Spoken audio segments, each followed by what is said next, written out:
Pak Ronald, menarik nih kita mengamati begitu ya terkait tantangannya terlebih dahulu dalam sektor industri fintech syariah yang ada di negeri kita. Sebetulnya berbagai tantangan tadi juga sudah disebutkan, ada tantangan SDM di sana, ada tantangan apa lagi khususnya melihat secara industri di lapangan? Baik, saya lihat dari hasil laporan State of Global Islamic Economy Report, di mana memang Indonesia hari ini peringkat ketiga di dunia. Namun dari parameter-parameter yang ada, kita melihat bahwa ada dua yang paling utama. Tadi ya, pertama di SDM, yang kedua dari permodalan. Permodalan di sini sebetulnya bicara tentang permodalan dalam negeri. Karena kalau kita melihat dari negara-negara yang lebih tinggi, mereka permodalan terhadap startup fintech syariah itu jauh lebih besar. Di Indonesia, mereka justru mengharapkan pembiayaan dari luar negeri. Dari lokal sendiri, mungkin karena kita merasa market kita besar, lalu orang lokal merasa, oh kita bisa bikin sendiri. Jadi mereka lebih baik daripada investasi kepada startup yang existing, mereka bikin sendiri. Sedangkan kalau bicara dari investor luar negeri, mereka melihat bahwa kita punya market yang begitu besar, dengan digital ekonomi juga yang sangat besar, sehingga mereka lebih baik berinvestasi ke existing market. Saya pikir ini dua hal yang paling utama ya, SDM dan juga permodalan. Kalau bicara tadi keunggulan, tadi ya syariah compliance kita paling unggul. Kedua, kita juga sebagai penyaluran terbesar dan jumlah fintech syariah terbanyak di dunia. Nah, jadi kita untuk hal itu tidak khawatir lah. Oke, dengan masalah permodalan salah satunya di sana, apakah literasi yang juga menjadi kunci ini belum berjalan dengan baik, Pak Ronald? Iya, kalau ini sudah berjalan sebetulnya fintech itu dari 2017.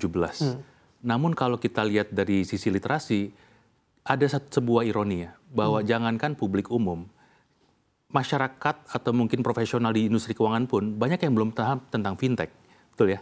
Mereka masih banyak juga yang terjebak dengan tadi pinjol ilegal dan lain sebagainya. Padahal kalau kita melihat harusnya kita ini penyelenggara fintech di Indonesia itu ada 300 lebih yang sudah berizin resmi, baik itu dari Bank Indonesia maupun dari OJK. Namun kenyataannya memang lebih banyak yang ilegal dan masyarakat hari ini tidak antisipatif. Mereka cuma tahu bisa pinjam uang cepat, lalu dapat message, dapat dari sosial media, langsung menggunakan. Padahal harusnya masyarakat bisa lebih berhati-hati ya. Dimana kalau kita lihat dari fintech yang ilegal ini banyak sekali kasus-kasus yang merugikan masyarakat.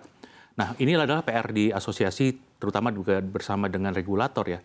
Bagaimana kita memperluas lagi literasi di publik agar masyarakat setidaknya pastikan menggunakan fintech yang sudah legal.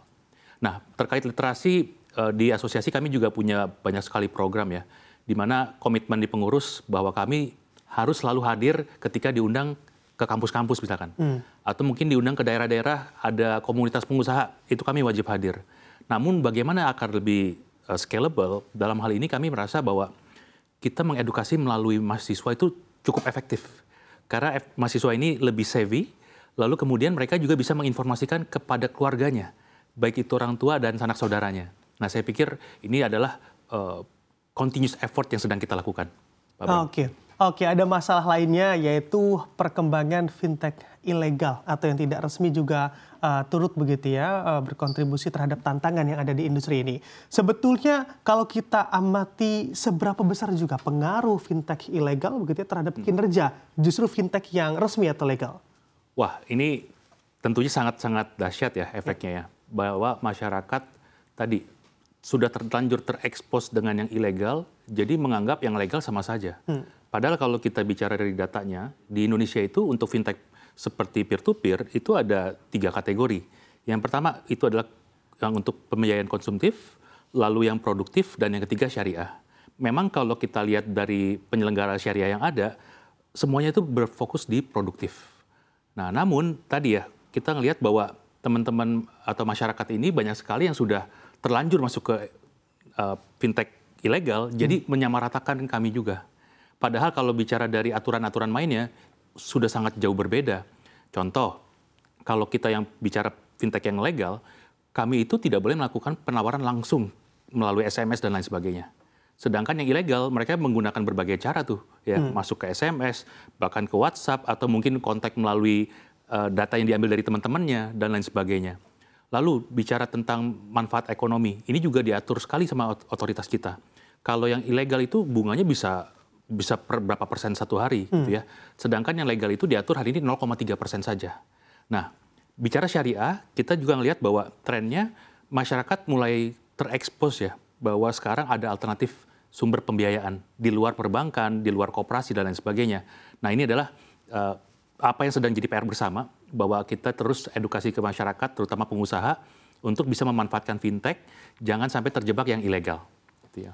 Oke, kalau dari peran asosiasi sendiri menanggapi itu cukup menghantam begitu ya adanya fintech ilegal ini, apa yang bisa dilakukan oleh asosiasi, Pak Ronald? Baik, kita sudah lakukan beberapa upaya. Dalam hal ini kita kerjasama dengan regulator, baik itu OJK maupun Bank Indonesia. Kami juga kerjasama dengan kepolisian dan juga Kominfo, ya, atau dalam hal ini Komdigi ya sekarang. Ya. Di mana memang kita waktu itu sempat melihat bagaimana cara preventif, ya, supaya tidak lagi banyak pinjol ilegal ini. Salah satunya kita waktu itu sempat berinisiatif untuk berkoordinasi dengan Kominfo atau Komdigi untuk tadi memblok nama-nama tertentu yang biasa digunakan oleh pinjol ilegal. Makanya teman-teman mungkin kalau belakangan lihat tidak ada lagi pinjol-pinjol dengan nama yang spesifik seperti menggunakan kata uang, dana, dan lain sebagainya. Itu diblokir karena memang tadi ini adalah pintu masuk. Makanya sekarang teman-teman masyarakat banyak sekali dijebaknya sama brand-brand yang aneh-aneh namanya, ya kan? Karena memang mereka selalu mencari cara, gitu ya.